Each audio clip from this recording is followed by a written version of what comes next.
Hello and welcome to my channel where we discuss the Power Platform. Today's episode we're going to have a look at something which I'm calling the Power Apps infrastructure. Could be kind of interpreted in different ways, but I'll give you an idea of what I wanted to describe is specifically around Canvas applications. What bits are there within the tooling to help us build the tools? So I'm not going to go into a Canvas app, hence the word infrastructure, it's what surrounds it. So, when we talk about this, one of the first things we think about is the different connectors that we can connect to. So here is a snapshot of all the different connectors.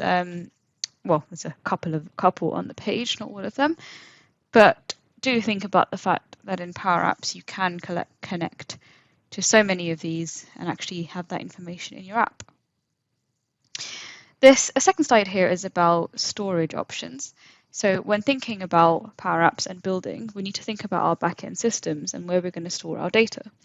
So to do that, we have SharePoint, which we could use, Dataverse, SQL, on-premise data, and of course Dataverse, the second one being Dataverse for Teams. Now, our decisioning in order to pick one of these can be made depend on a lot of different factors, one of them being security.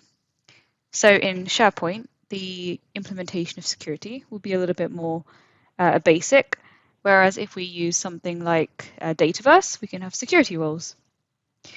Another thing to think about in terms of which of those you are going to use for your backend systems, you may need to think about licensing. So if I use the SharePoint online list, then I won't need any premium connectors, depending on what I want to do. However, if I wanted to store my data in SQL, maybe I already have a SQL database with all the information in there, and I don't want to change my system, then I would need premium connectors. In addition, if I want to have a complex business rules and use business processes, maybe I want to use Dataverse. Maybe I want to use Dataverse for Teams as my storage limitations are lower, and I can also have some licensing and cost benefits. So I may want to use Dataverse for Teams. I might already have on-premise data and a data warehouse that I want to use, and therefore I may wish to install a gateway and use my on-premise data database as well. So do have a think about those different options for your storage.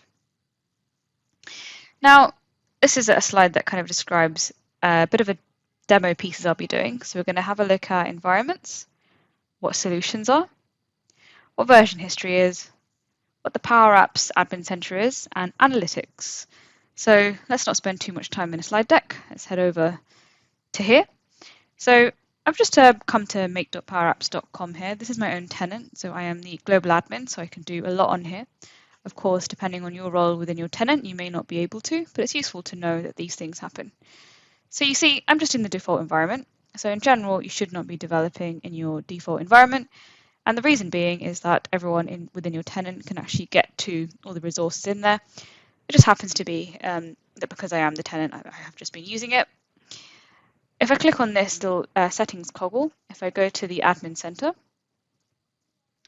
it will then give me this area where there's an option for me to create new environments. So I can come in here, type in the environment name and the type of environments, and I could get some environments created, and I can create a database for this environment as well. So that's one area to have a think about. Within the admin center itself, you can have a look at the data policies which exist. You can access the other admin center, so you get to the Power BI admin center, access help and support as well, so you can actually create a support request through here.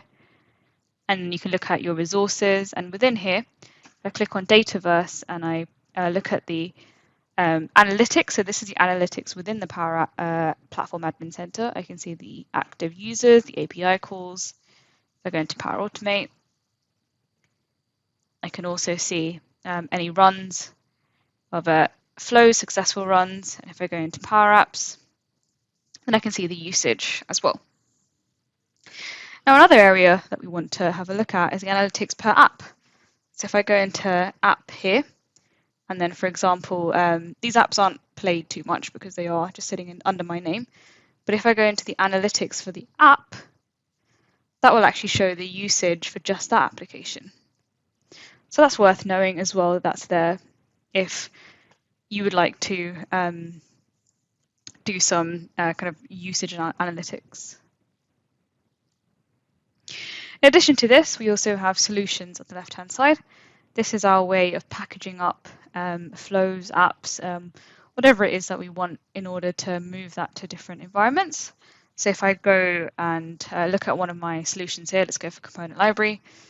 Within here, when that does open, I have 3 canvas apps essentially in here, but I could add an existing and I could go in and add apps, environment variables, which are something in which we can set the variable and then move that across environments. If I click on that, actually, you'll see that there's an existing one here, but I could actually click on add and create a new one as well in order to add that. I can add an app, and when I click that, I can do from solutions or outside solutions. That's worth knowing. And if I now export this, I get the publishing and the checking first, but actually if I click on next, I then get these 2 options for me, and this is really important to know, which is a managed solution or an unmanaged solution. A managed solution is for moving to test or production, and what that means is that you can't change it once it moves unless there are customizable components. An unmanaged solution is where you can change it. So in general, if you are moving between environments and you don't want it to be changed once it gets to the next environment, then you would of course choose a managed solution to do that.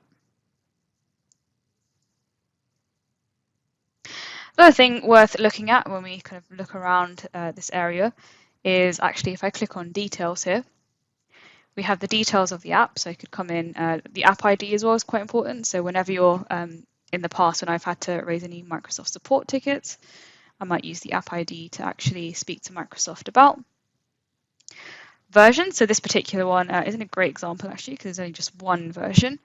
So let me pick another one. Let's go for this one, for example. There's a few different versions here, and that's every time it's been saved and published. So currently, the one that's live is one from the 15th of April, but I could of course go in and actually restore one of the previous ones. So that's worth knowing as well. Also within here, for the application, you can see any connections which the app has, and this particular app doesn't have any flows. And from this area, I can also export the package, and I can also add to Teams. So there's a few different things there. One thing I wanted to touch on, which I forgot about when I was in solutions, is actually connection references. So connection references is basically a solution component that contains information about the connector.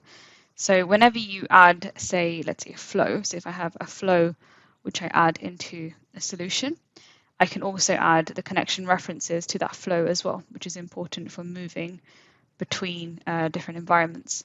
So something to think about as well. Heading back over to the PowerPoint for a second, I wanted to also chat about environments again. So within the environment section, we have, this is just a proposed way in which we could have environments. So a dev environment, a sandbox environment, and a production environment. Now, this is just one way of doing it. You could have various different iterations of this. You could have a UAT environment, a pre-prod environment. But in general, for the dev environment, this is where development team do their initial development, can be used to experiment, and only developers need the access. When we think about a sandbox or a test environment, this is where apps are then moved when ready for testing. Dev team and testers are given the access, keeps the testing app separate from those in progress. So this is essentially when people just want to use it as a bit of a testing, can break stuff, etc. Production, of course, is when where the production environment sits. And although it says here that dev team and end users have access, you can have a setup in which the dev team don't have access, and you're, for example, moving it through a service account. So yeah, that's a bit of a run through on kind of infrastructure pieces. This is not the only thing. in these topics. There's a lot more when we think about Power Apps infrastructure. So let me know what you think. I hope you enjoyed that.